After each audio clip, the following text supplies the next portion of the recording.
How's it going, YouTube? Carlos again. I've completed the scratching, chipping, and battle damage of the armor. You can see that I've lined it and I've added some weathering to some sections.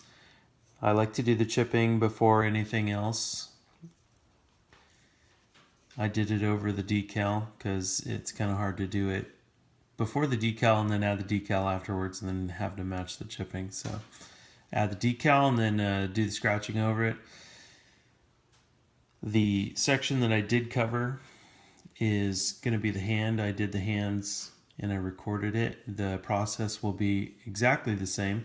So you should be able to take what you see in the video for doing the hands and then kind of extrapolate it all over the rest of the miniature. This is the look at the head. Sadly, I did not capture painting the lenses. However, I do have another Marine on deck, so I'll probably film that at some point. So enjoy the video, and this is a look at how the Marine looks up to this point. Thanks, guys. Hey guys, Carlos again. In this section, I'm going to talk about, we're going to do a little lining. I've got some brown and blue ink, and I'm just going to go in the cracks, crevice it.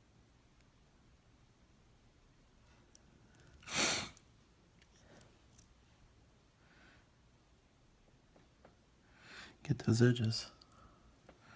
I'm sorry, get those cracks. That's it. We're going to do it all over the figure. And hopefully I can keep my hand steady. This is it for this step. So I think you get the idea. I'm going to keep it watered down just slightly so it doesn't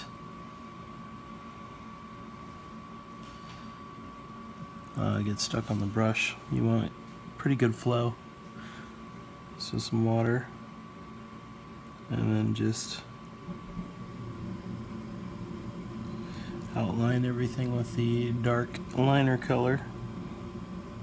Again, I'm using a dark brown blue ink mix.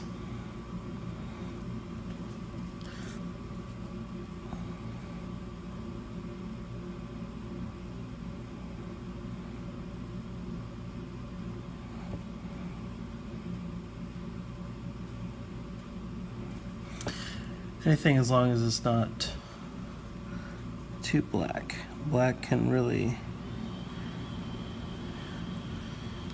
in the next video.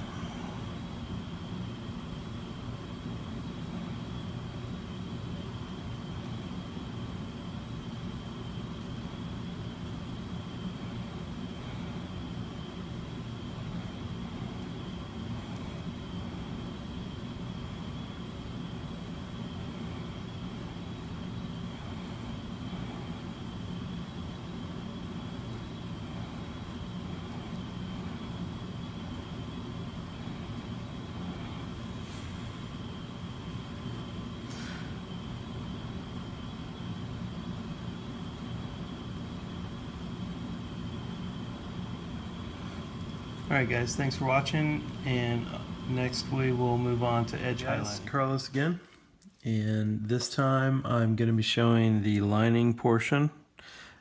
First things first, I'm going to get some Amarth blue, that's the bright blue, and I'm going to mix it, I'm going to mix it with white. You can see there it is, I mixed it. I'm going to mix it with pure white. And that's going to be my first color. Part of what I'm going to do is I'm going to create an uneven edge highlight. Reason being, it's going to give the model more of a weathered appearance rather than doing a perfect edge highlight. I've said before, and I'll repeat my reasons. I prefer to add weathering and texture to models now. I'm not going for a heavy metal finish. I find that to be a little bit dull, and I do not judge those who can achieve it. That's actually okay. Let's be honest. I don't have the brush control to achieve that kind of finish, but also I do prefer to weather the models. I think it's a lot of fun. That's how I can express myself when everybody else is making Primaris Marines. Mine can be sort of a little bit different, a little bit battered. So that's one of the reasons too. But it's just fun. I mean, trying to make the armor look realistic, it's probably what keeps me painting, to be perfectly honest. When I started,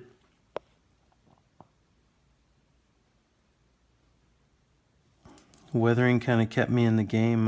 When I discovered it for scale models in the Weathering magazine, that was one of my first exposures to it. I was like, wow, this is like something that you can do to kind of make your toy soldiers even cooler. And also there was this display of secret weapon pigments at the local store. And the guy there kind of pulled me and my friend aside. I was there with my buddy. And he said, "Hey guys, and I think I asked. I said, "What's with the powder, man? Like, I mean, what can you do with this stuff?" And he said, "Oh, it's easy." And then he had some spare rhino tracks, took us to a table, and then just proceeded to like smash a bunch of rust powder into some rhino tracks. And then he had some gunmetal as well.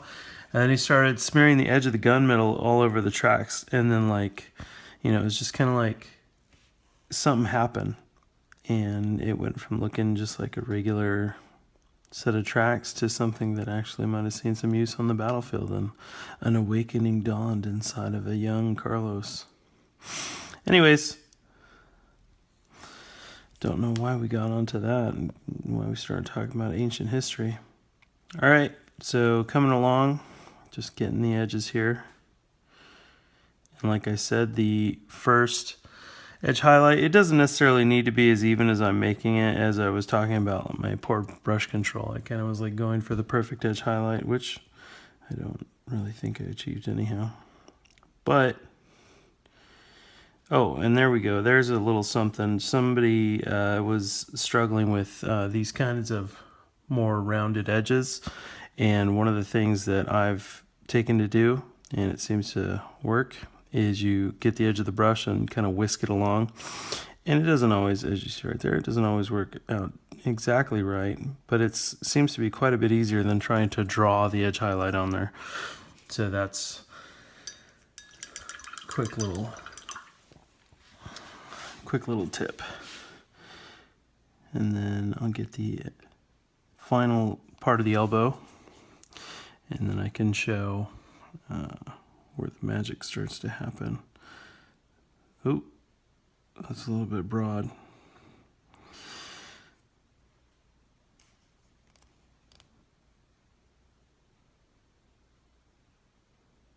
And if I was actually doing this for like one of my models or a display model I was planning to show online or planning to sell, I probably would have gone in there and tried to clean up that edge I missed on. So let's see if I can still do it. This is something you can sort of do if you're in time. These scale 75, sometimes they dry slow, but these, yeah, I left it too long. So it didn't quite, I wasn't able to clear it up. But either way, we can still weather it. So that's another advantage to weathering. Kind of turn your mistakes into happy little accidents. I'll get the fingers, and then we'll do the broken edge highlight. So here I'll kind of just get that.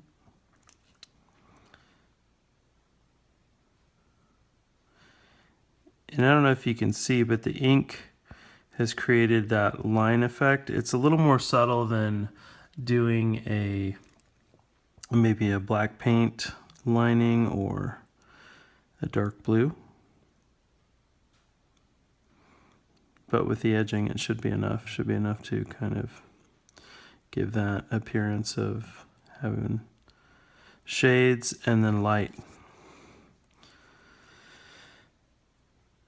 Hit the tops of these fingers.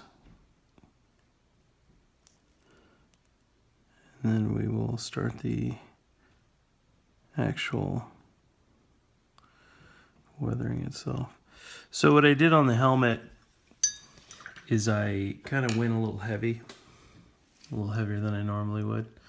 And you can see here there's some of the scratches maybe are a little bit aggressive, so I might have to kind of work with those a little bit. But in general, I went for a relatively battered appearance. The lieutenant that I said I was going to copy, he had a fleshy head. This is a helmet head.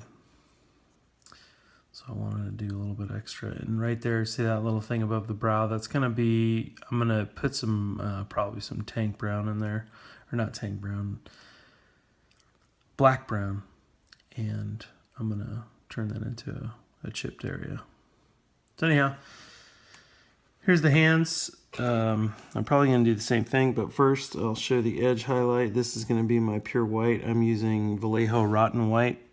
It comes with a Vallejo special effects set. It's kind of watery, but it's also got nice flow, and it's nice and white. So that's one of the reasons I like it.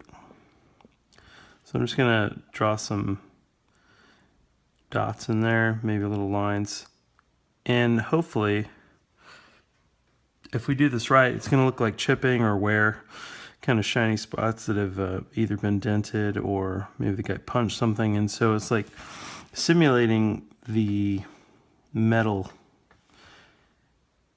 or whatever this is made of kind of being, chipped.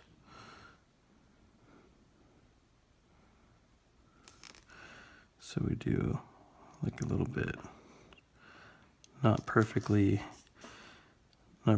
straight, or I'm sorry, not a totally drawn in, just kind of intermittently or catching it just like that.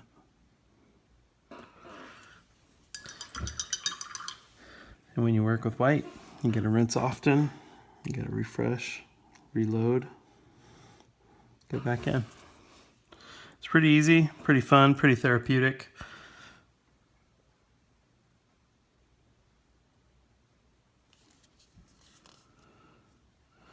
And on the fingers, definitely want to catch a little bit of those tips. And something about weathering is that you need to always just use it sparingly, and as time goes on you can kind of add more and more, but it's always better to start off with less and then increase. It's just, everyone says it because it's true. If you go too heavy, you end up looking like your model has some kind of weird disease or something that's got cracks everywhere, or too much weathering powder or whatever. Everything in excess just doesn't look quite right. So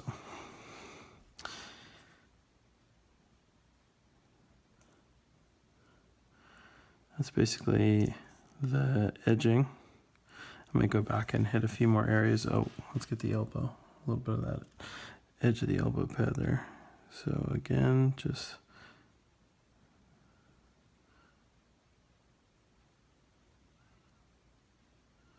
and that was a little messy. I probably should have rinsed the brush, so it ended up, it was a little too dry, but either way it'll look okay.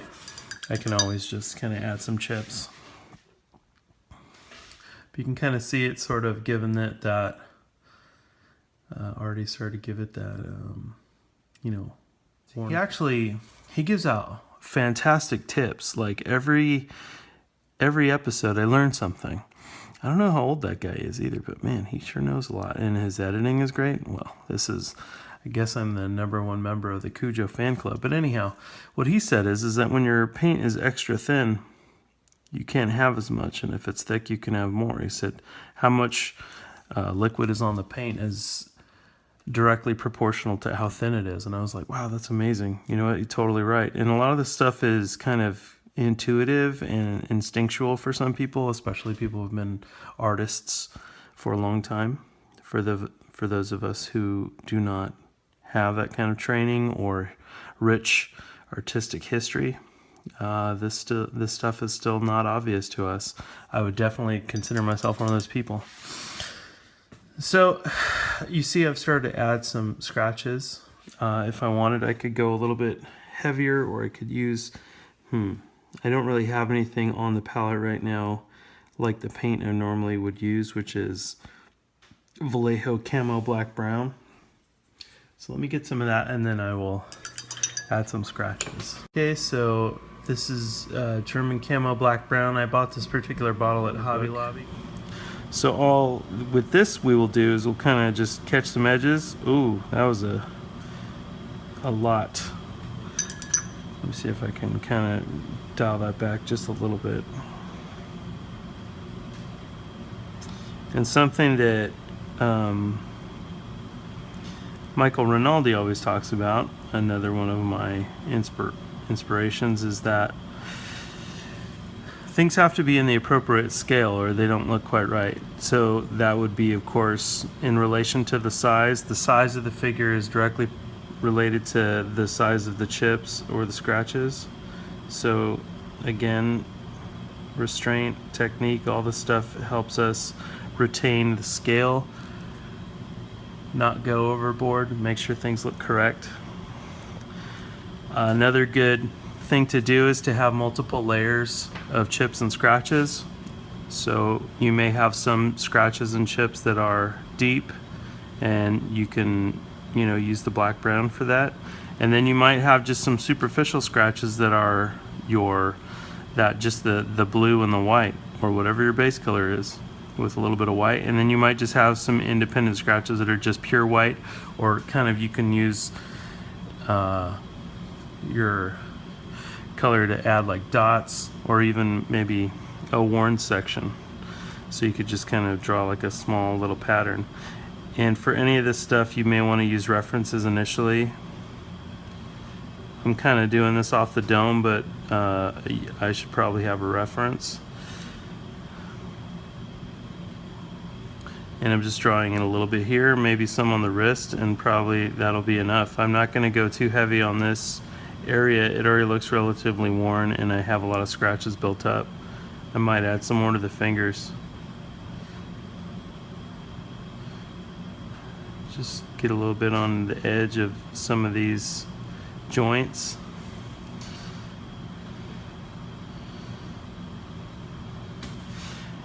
And of course, with any sort of real weathering situation, you're going to have some in some areas and then absolutely none in others, and that's going to add more realism.